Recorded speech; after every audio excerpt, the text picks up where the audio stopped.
Sziasztok! Örülök, hogy ma is itt vagytok velem. A mai videót szeretném egy gyors áttekintéssel kezdeni, és megmutatni nektek, hogy honnan indultunk és hol vagyok most. Budapestről repültünk Madridba. Majd Madridból Quitóba, Ecuadorba, ami Dél-Amerikában van. És méretét tekintve közel 3-szor akkora, mint Magyarország. Ezen a térképen Ecuador mellé tettem Magyarországot, hogy jobban el tudjátok képzelni. Aztán Quitóból elbuszoztunk Galaquizába, hogy bevessük magunkat a dzsungelbe. Majd később elutaztunk Galaquizából Lojába, és látogatást tettünk a hozzá közel lévő Podocarpus Nemzeti Parkba.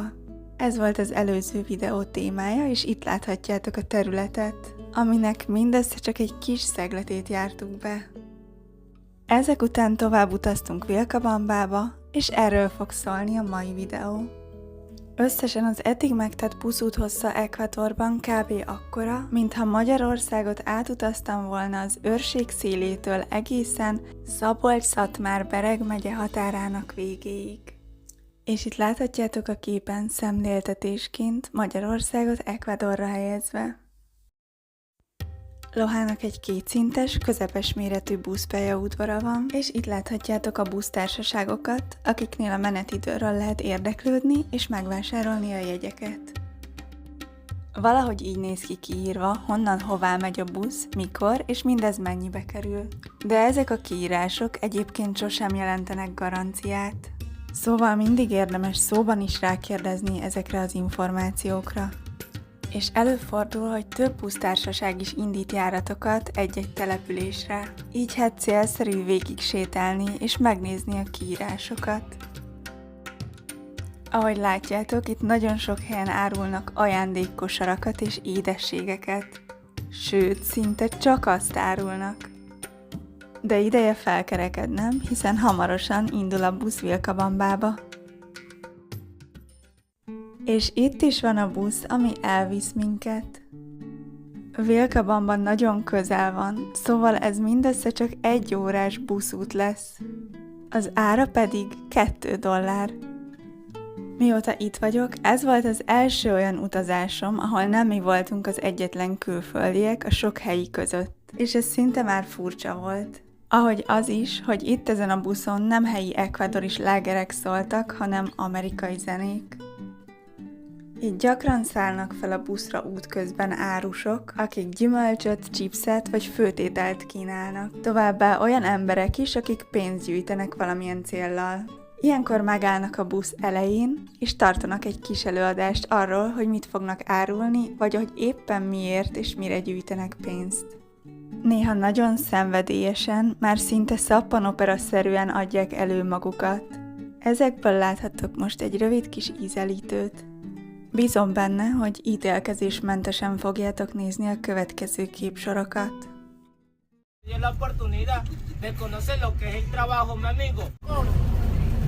Un chocolatito ya conocido por todos ustedes, ¿verdad? Hoy en día te viene nueva presión.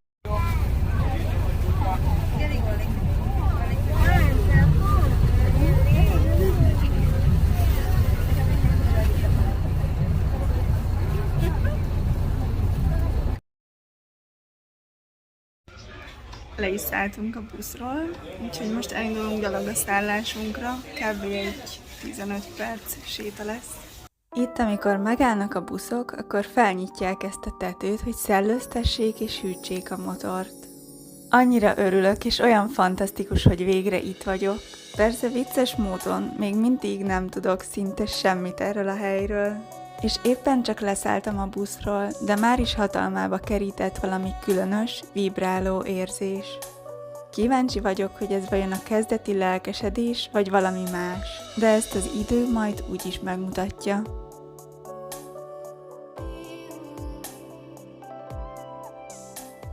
Ez itt a főtér, a település központja, a közepén egy szökőkúttal.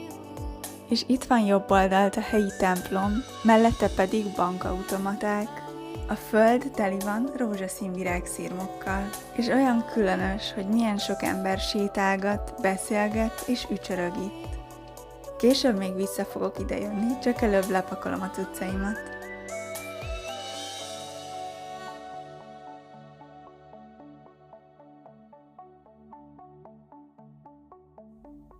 Itt láthatjátok a település kézzel festett térképét. Nagyon sok hasonló kézzel készült, csodálatos falfestményt láthatunk még majd útközben is. Miközben gyalogolunk a szállás felé, eddig olyan kis kedves, nyugis helynek tűnik. Nagyon érdekes, hogy a vezetékek mindenfelé teli vannak ezekkel a gömb alakú növényekkel, amik olyanok, mint valami kerek kis fűcsomók. És az a nevük, hogy golyómoha. Megérkeztünk a szállásunkra, és a vendéglátónk egy nagyon kedves német származású ember, aki 15 éve él Dél-Amerikában, és ezt a házat, ahol most vagyunk, ezt 2 éve vásárolta, és egyből meg is mutatta nekünk az egész házat, meg a környéket, a kertet, az itt élő állatokat. Ez itt a kertben egy szent fa, a vilkó, vagy más néven vilka, és talán már ki is találtátok, hogy közel állt a település nevéhez is, ami Vilcabamba. A bamba azt jelenti völgy, tehát ez a szent fák völgye. Ennek a fának a különböző részeit az élet több területén is hasznosították, és a magjait, mivel DMT-t tartalmaznak, tehát halucinogének, szertartások alkalmával fogyasztották. Ez a kaktusz pedig állítólag a településen a legnagyobb San Pedro kaktusz, ami szintén halucinogén, és úgy tartják, hogy a helyi szent gyógyító növények egyike. Ő pedig a cica, aki szintén itt él, és úgy hívják, hogy Ricky.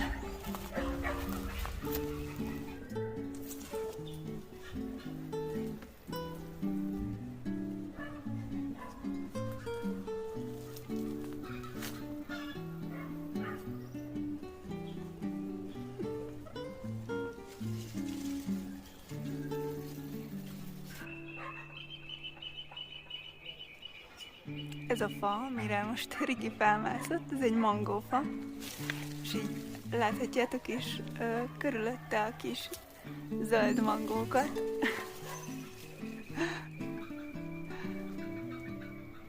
Az például, vagy itt is van egy, még nagyon picik éretlenek. Szia, Riki! Hát mennyire cuki vagy!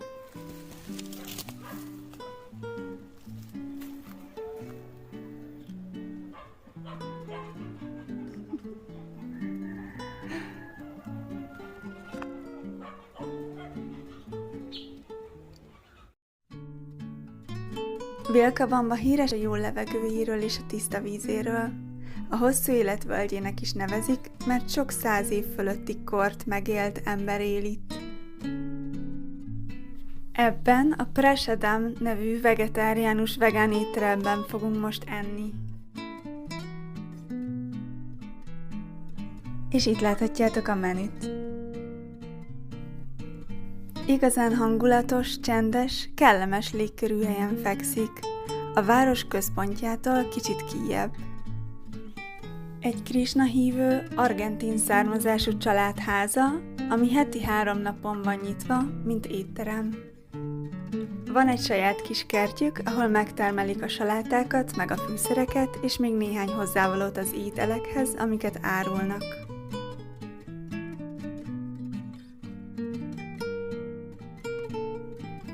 Ő pedig egy kutyus, aki a családdal együtt él itt. Mivel még várni kellett az ételre, és mi már kimondhatatlanul éhesek voltunk, ezért a desszerttel kezdtük. Ez itt egy banántorta, ami cukor és gluténmentes. Ez pedig egy brownie, ami szintén cukor és gluténmentes. Mindkettő nagyon finom volt. Elég fáradtak voltunk a mai nap, mert nagyon kimerítő volt a tegnapi túra, és aztán egészen hajnalig nem tudtunk aludni, mert a házigazdák bulit szerveztek fölöttünk, ami nagyon-nagyon hangos volt.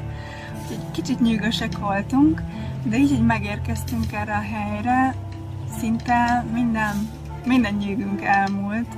Olyan, mintha valami lenne a levegőben, ami így simogatja az ember lelkét és bőrét.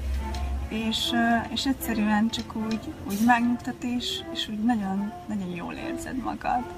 És ráadásul most fogunk enni egy finomat, úgyhogy biztos, hogy az még segíteni fog, este pedig elmegyünk egy koncertre, ahova elhívtak a házigazdák. Ez a Poke Bowl nevű étel, ami wokban sült zöldségek rizstésztával. Ez itt a menü részét képező spenót krémleves, ez pedig zöldséges quinoa. Egy menü $5 kerül, és tartalmaz egy levest, főételt, desszertet és egy teát. De annyira pici az adag, hogy én nem tudtam jól lakni, így még rendeltem kiegészítést. A menühöz járó desszert fahéjas papajakompót és tulsi tea szójatejjel. Nagyon édes a kisfiú és a kutyus, ahogy egymás mellett játszanak, és mindketten nagyon barátságosak és közvetlenek, szívesen voltak a közelemben és a társaságomban. Miközben itt vagyunk, végig csiripálnak a madarak, és berregnek, meg ciripálnak a rovarok. Nem tudom, ti hogy vagytok vele, de nekem ezek a kedvenc hangjaim közé tartoznak. Annyira meg tud nyugtatni és ellazítani. Itt is van egy papajafa. Annyira érdekes, hogy egy ilyen kis fából, aminek ilyen vékony kis törzse van, milyen hatalmas gyümölcsök növekednek. Ráadásul a termések közvetlenül a fa törzséből nőnek ki. Képzeljétek csak, én eddig akárhány országban jártam a világon, mindenhol láttam ilyen villanypóznára feldobott cipőket. Ez számomra még mindig rejtély és annyira furcsa. Ha közületek tudja valaki, miért csinálják ezt az emberek, kérem, hogy írja meg kommentben, mert nagyon kíváncsi vagyok. Evés után még visszamentünk a szállásra. Ők itt picike San Pedro kaktuszok, akik őrzik a bejáratot és a házat. Ez pedig az a növény, amit az idefelé vezető úton láttunk a villanypóznákon. Azt mondják, hogy nem élősködő, megkapaszkodik valahol a magasban, és a levegő páratartalmából táplálkozik.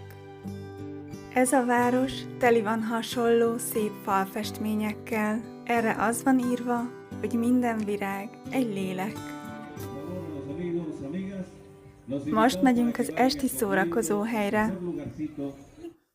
Az első egy ékszer volt, a második egy étterem, a harmadik pedig egy szórakozóhely. Ide fogunk most bemenni, nézzük is meg, hogy milyen a hangulat.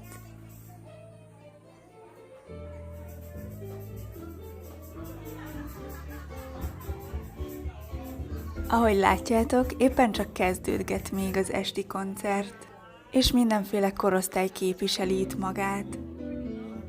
A pici babáktól egészen az idősebbekig. És szerintem ez nagyszerű. Mivel már este van és jó pár óra eltelt az ebéd óta, itt is megkóstoltuk a helyi ételeket. Ez itt egy plantano pizza. A plantano hasonló kinézetre, mint a banán, de picit nagyobb és kevésbé édes. Gyakran készítenek belőle lisztet, amiből különféle tésztákat és sós ételeket csinálnak. Szóval így készült ez a kis pizza is, amin paprika, paradicsom, gomba, hagyma és fűszerek vannak. Mellé pedig a chimichurri nevű szósz, ami tulajdonképpen olaj, citrom, só és fűszerek. A koncert még tovább folytatódott, de mivel én már nagyon álmos voltam, evés után nem sokkal el is indultam vissza a szállásra. Hazaérve pedig Riki cica várt rám az ágyban, és a hosszú és mozgalmas nap után egy jó nagyot aludtunk. Zárásként külön szeretném megköszönni nektek azt a sok szép, kedves és építő jellegű kommentet és véleményt, amiket a videóim alatt tesztek közzé. Nagyon jól esik a visszajelzés, és az is, hogy ennyire tetszenek nektek a videóim. Remélem, hogy sok kalandban csatlakoztok még hozzám. Addig is vigyázzatok magatokra, és örömteli napokat kívánok nektek!